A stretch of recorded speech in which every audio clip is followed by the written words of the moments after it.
वार पलटवार दिखाई पड़ रहा है। इसी बड़ी खबर पे हम करेंगे चर्चा। इससे जुड़ा है आज का हमारा विशेष महिला अधिकार की बात, कांग्रेस का अलग राग, क्योंकि महिला आरक्षण के मुद्दे पर बीजेपी लगातार कांग्रेस पर हमलावर है। इस खबर पर बात करने के लिए खास मेहमानों का पैनल मेरे साथ मौजूद है। उनका परिचय आपसे कराते हैं। दिनेश प्रताप सिंह है, प्रवक्ता भारतीय जनता पार्टी के। कांग्रेस नेता अजय वर्मा है, वरिष्ठ पत्रकार विजय त्रिवेदी हैं। आप तीनों का बहुत बहुत स्वागत है। दिनेश जी, राहुल गांधी तो कहते हैं कि वो युवाओं की बात कर रहे हैं, महिला सशक्तिकरण की बात कर रहे हैं, लेकिन आप उन पे कांग्रेस पार्टी पे आरोप लगाते हैं कि साहब वो महिलाओं के हक की बात नहीं कर रहे। वो तो लगातार जमीन पर उतर के इस प्रकार की बात कर ही रहे हैं। ऐसा आप क्यों कह रहे हैं फिर? अगर कांग्रेस पार्टी और कांग्रेस पार्टी के नेता राहुल गांधी सचमुच अगर महिला अधिकारों की बात करते, महिला समानता की बात करते, तो जब महिला आरक्षण बिल आ रहा था तो पेट में दर्द किसको हो रहा था? जब ट्रिपल लोकसभा में आ रहा था तो पेट, राहुल गांधी को बताना चाहिए। दिखावापन, इनके मन में, इनके दिल में कहीं भी महिला सम्मान है ही नहीं। ये इनके कथनी और करनी में बेसिक अंतर यही है। ये महिला समानता की बात कर रहे हैं, ये महिला अधिकारों की बात कर रहे हैं। जब जब अवसर मिलता है तब तब ये महिला अधिकारों का हनन करते हैं और कुछ नहीं करते हैं। दिनेश जी, लेकिन वो दिनेश जी, कांग्रेस ये आरोप लगाती है कि महिला आरक्षण के नाम पर आप परिसीमन बिल को पीछे के रास्ते से लाना चाहते हैं। आपकी ये छुपी ही राजनीति है, आप वो इसलिए आपका विरोध कर रहा है, वो ये कहते हैं। नहीं, हमारी सरकार की प्रतिबद्धता है कि हर महिला को सुरक्षा मिले, हर महिला को सम्मान मिले, हर महिला को स्वावलंबन मिले और देश की प्रगति में उनकी हिस्सेदारी, बराबर की हिस्सेदारी इस आधी आबादी को। लेकिन बाकी जितनी पार्टियां हैं, चाहे वो कांग्रेस पार्टी हो केंद्र में, चाहे राज्यों में उत्तर प्रदेश में समाजवादी पार्टी हो या बिहार में आरजेडी हो, ये क्या करते हैं? ये धुर विरोधी हैं महिला को। आज महिला के बात करते हैं, या दिल्ली में आम आदमी पार्टी थी, बातें बड़ी बड़ी करती थी, लेकिन इन्होंने जो वादे किए थे, चाहे वो दिल्ली में, दिल्ली सरकार ने कहा था कि हम आएंगे, तो पंजाब में इन्होंने कहा था ना, मैं 1,000 रुपया देंगे, क्या हुआ इनका? हिमाचल में कहा था कि हम देंगे, क्या हुआ इनका?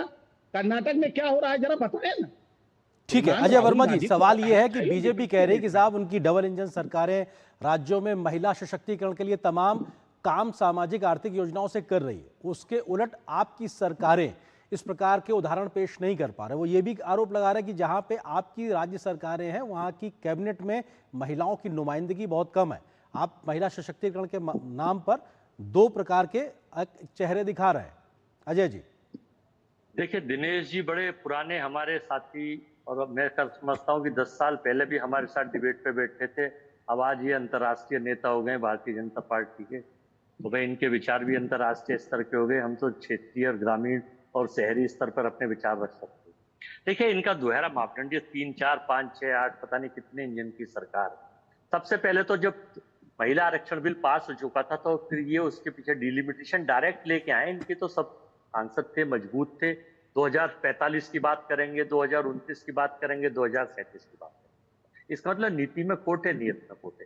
फ्री बीज जो नरेंद्र मोदी जी का एक स्टेटमेंट मैं आपको भेज दूं, उन्होंने कहा था कि इस देश को खंड खंड हो जाएगा, पॉलिटिक्स की, राजनीति के धर्रे उड़ जाएंगे अगर ये फ्री बीज बांटेंगे। तो अब क्या हो रहा है? सबसे पहले योगी आदित्यनाथ कई इंजन की सरकार के स्वामी, उत्तर प्रदेश में इन्होंने विकास की गति, इन्होंने, लोग यहाँ ताला खोल के सो रहे हैं, दूध की नदियां बह रही हैं, अपराध दर 0 हो गई है, कोई कहीं भी किसी वक्त निकल सकता है, कोई डकैती नहीं, कोई चैन छिनैती नहीं, कोई बदमाशी नहीं, कोई कब्जे नहीं, कुछ नहीं, बिल्कुल सब चंगासी, सब चंगासी। तो इन्हें फिर फ्री बीज बांटने की क्या जरूरत है भाई? मित्रों, मैं महिलाओं को इतना दूंगा। और सबसे बड़ी बात यह है कि चूंकि नॉन बायोलॉजिकल के शिष्य हैं, नॉन बायोलॉजिकल साहब के शिष्य सबसे बड़ा झूठ बोलते हैं। अभी मैं एक बड़े चैनल पे था, अब वहां आपका चैनल तो अंतरराष्ट्रीय, मैं राष्ट्रीय चैनल पे आज तक है, उसमें कह रहे थे योगी जी कि, और लिखा हुआ भी है कि हम 6 महीने तक 1 लाख नौकरी, प्रति महीने 17,000 नौकरी देंगे। ठीक है, अभी पढ़ी, इन्होंने घोषणा कर दी, क्योंकि लिख के आया था केंद्रीय कार्यालय से। अब जोड़िए सितंबर, अक्टूबर, नवंबर, दिसंबर और जनवरी और फरवरी, 6 महीने फरवरी में पूरे होंगे। फरवरी में चुनाव आ जाएंगे, इससे पहले आचार संहिता भी लगती है। आचार संहिता में भी क्या है, इनके गणेश कुमार ठीक है, वोट दिलवा दें, नाम कटवा दें, नौकरी भी दिलवा देंगे, विशेष परमिशन भी दे देंगे, संविधान की धज्जियां उड़ा देंगे, बाबा साहब को ललुआन कर देंगे, खंड खंड कर देंगे।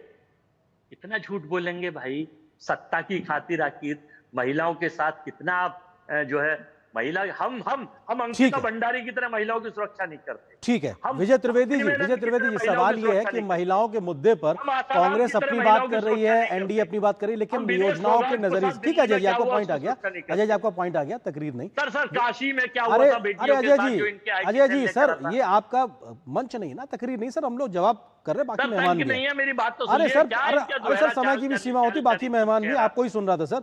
विजय जी सवाल ये है कि एनडीए के माध्यम से तमाम, अजय जी 10 सेकंड फाइनल कर रहा हूं। अजय जी देखिए, फिर आप नाराजगी, फिर आप नाराजगी एंकर पर निकालने लगते हैं। आप दूसरे का भी सम्मान कीजिए सर, दूसरे का भी बात का सम्मान कीजिए, आपको पॉइंट आ गया सर। विजय जी सवाल ये है कि क्या महिलाओं के मसले पर सिर्फ राजनीति हो रही है, या फिर योजनाओं, आर्थिक सामाजिक योजनाओं के माध्यम से एक बड़ी लकीर खींचने की कोशिश भी दिखाई पड़ रही है? विजय जी। आरेंद्र, आज 3 सरकारों ने, भारतीय जनता पार्टी की, बिहार की, उत्तर प्रदेश की, दिल्ली की सरकारों ने 3 महिलाओं के लिए अलग अलग योजनाएं लागू की। बहुत सारे लोग, अजय जी भी हैं, जो कह सकते हैं फ्री बीज है, कुछ लोग उसको कल्याणकारी योजनाएं भी कह सकते हैं। दोनों में कोई बड़ा अंतर नहीं है, एक बारीक लाइन है, लेकिन क्या उसका फायदा महिलाओं को पहुंचेगा कि नहीं पहुंचेगा, ये बड़ा सवाल है। ठीक है, अभी बांसुरी स्वराज को आप सुना रहे थे, वो एक सवाल कर रही थी कि जो कांग्रेस की सरकार है, क्या उनमें महिला मंत्री हैं कि नहीं है, आपने भी ये सवाल खड़ा किया। और सबसे बड़ा सवाल महिला आरक्षण बिल को लेकर, ये बात ठीक है कि सरकार ने वो बिल को पहले पास किया, लेकिन जो दूसरा बिल बनाया गया है उससे महिलाओं के सांसदों की संख्या बढ़ेगी कि नहीं बढ़ेगी, पहली बात। और डिलिमिटेशन तो कांग्रेस भी जानती है कि भले ही सरकार ला रही हो, लेकिन क्या डिलिमिटेशन को रोका जाना चाहिए? डिलिमिटेशन के बिना किस तरह से आप संसद की, विधानसभाओं की सीटों को बढ़ाएंगे, और इसका कोई रास्ता आपके पास हो, उस पर काम करना चाहिए। ये तो जिस तरह से पिछली बार 2023 में सब राजनीतिक दलों ने महिला आरक्षण बिल को पास किया, उसको करना चाहिए।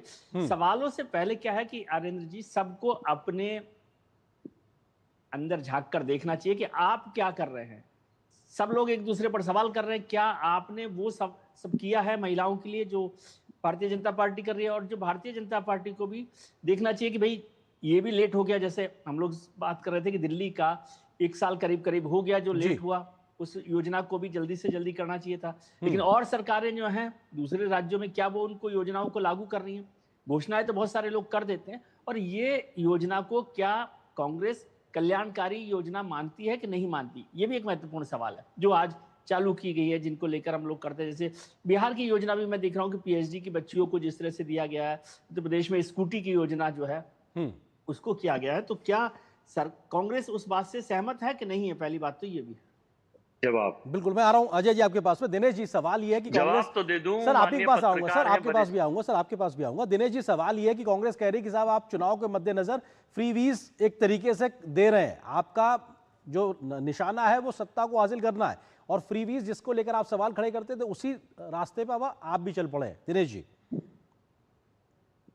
देखिए, जो कांग्रेस के साथी कह रहे थे, मैं पहले उनका जवाब दे दूं, फिर आपके सवाल का जवाब। उन्होंने कहा कि हम क्षेत्रीय पार्टी हैं, दिनेश जी राष्ट्रीय अंतर्राष्ट्रीय पार्टी हैं। देखिए, ये जनता, ये भारतीय लोकतंत्र है, ये जनता जनार्दन तय करती है कि कौन क्षेत्रीय पार्टी बनेगा, कौन राष्ट्रीय पार्टी बनेगा। तो जनता ने आपको नेपथ्य में डाल दिया हो, तो मैं भारतीय जनता पार्टी और दिनेश सिंह का कोई योगदान नहीं है, वो आप अपनी कुकर्मों की वजह से गए। मैं आता हूं आपके मूल सवाल पर। देखिए, जब चुनाव के समय में, अभी दिल्ली में कोई चुनाव है क्या, हमारा संकल्प था, अगर हमने 10 करोड़ गैस कनेक्शन उज्ज्वला योजना के अंतर्गत दिए, आप कल्पना कीजिए इस बारिश के मौसम में, हम सब ग्रामीण परिवेश से आते हैं, मैं खुद ग्रामीण परिवेश से आता हूं, कल्पना कीजिए इस बारिश के मौसम में लकड़ियां गीली हो जाती, धुआं हो जाता था चूल्हा जी, चूल्हे को फूंकते फूंकते आंखें अंधी हो जाती थी, लेकिन जाके पैर न फटे बवाई तो का जाने पीर पर आई। और अगर 10 करोड़ गैस कनेक्शन मिले और आजादी के 6 दशकों के बाद भी महिलाओं को शौच जाने के लिए सायंकाल का इंतजार करना पड़े, उनको अगर 11 करोड़ शौचालय इज्जत घर बनाकर देने का काम किया, तो क्या भारतीय जनता पार्टी ने अपराध किया? कांग्रेस पार्टी के दिमाग में बात नहीं आ रही थी? अपना तो आलीशान बिल्डिंग बना लिया जी, अपने तो आलीशान जो है अटिकलाएं खड़ी कर ली कांग्रेस के नेताओं ने, और वो जो गरीब की महिलाएं हैं, जो आधी आबादी हैं, उन पर आपका ध्यान ही नहीं है।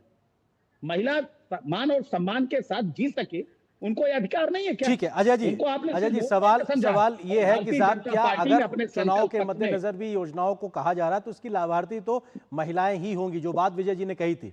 अजय जी सर 4.5 साल बीत गए, चुनाव के सिर पे आने पे इन्हें महिलाओं की याद आती है, सुरक्षा की याद आती है, और सारे टाइम इनके स्टेटों में महिलाओं से बलात्कार, उनके साथ बदतमीजी इनके एमपी सांसद कुलदीप सेंगर, रजबूत सब लोग करते हैं, इसको याद नहीं आती है, केवल चुनाव के पहले याद आती है। अब दिल्ली में जब ये कहा गया था कर्नाटक में एक मंत्री दे तो दीजिए। प्लीज, मैं आपके बीच में नहीं बोला था। ठीक है दिनेश जी, अजय जी को जल्दी से, अपने हाँ, बताता रहा था। ओके ओके अजय जी, हाँ सवाल अपनी ना बात करें। पूरी करें आप। हाँ वो नहीं बोल रहे, आप बोलिए। हाँ इन्होंने आय सीमा 2,500 लग दी, कंडीशन कोई नहीं थी। इन्होंने कहा कि 10 साल से दिल्ली का निवासी होना चाहिए। इन्होंने कहा कि घर की बड़ी होनी चाहिए। ये झूठ बोलो, तेज बोलो, जोर से बोलो, सिवाय इसके कि केवल बहकाने के लिए कुछ महिलाओं को 25 करोड़ लोगों में से 60,000 को मिल गया था। ये केवल इनका पॉलिटिकल विंडेटा एजेंडा है। और सुभाष स्वराज कितना झूठ बोल रही थी। मैं देश के लोगों से, आपके चैनल के माध्यम से संसार के लोगों से कहूंगा कि उनके खिलाफ मुकदमा दर्ज करेंगे, और हम कराएंगे।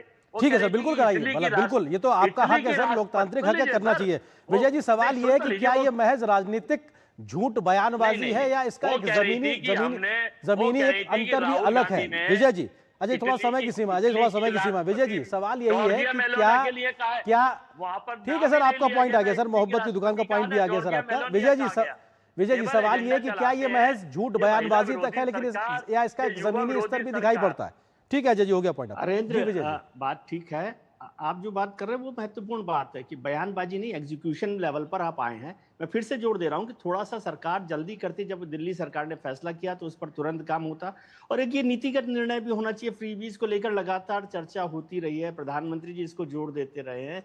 तो क्या राजनीतिक दलों को इस पर सबको मिलकर, अजय जी हो, दिनेश जी हो, सबको मिलकर एक फैसला करना चाहिए कि फ्री बीज पर हम कहाँ जाना चाहते हैं, और कल्याणकारी योजनाओं और फ्री बीज के। और अभी जो तीनों जगह पर है, खासतौर से उत्तर बिहार में और दिल्ली में तो चुनाव नहीं हो रहे, जो सम्राट चौधरी ने अनाउंस किए हैं। अभी तो उत्तर प्रदेश के लिए आप कह लें कि उत्तर प्रदेश में चुनाव होने वाले हैं, लेकिन बिहार और वहां नहीं। और मैं कह रहा हूं कि कल्याणकारी योजनाओं और फ्री बीज में थोड़ा फर्क करें और उस पर ज्यादा बेहतर तरीके से काम किया जाए। और जो जीडीपी वर्सेस डेट है उस पर भी सरकारें ध्यान दें, राजनीतिक दल ध्यान दें, लेकिन जो वादा किया है उसको संकल्प पूरा किया जाए, तो उसके लिए आपको क्रेडिट भी देना चाहिए। बिल्कुल, बहुत बहुत शुक्रिया तीनों मेहमानों का, वक्त इतनी अनुमति दे रहा है इस चर्चा के लिए। बहुत शुक्रिया आपका हमारे साथ शामिल होने के लिए। और यहाँ पर एक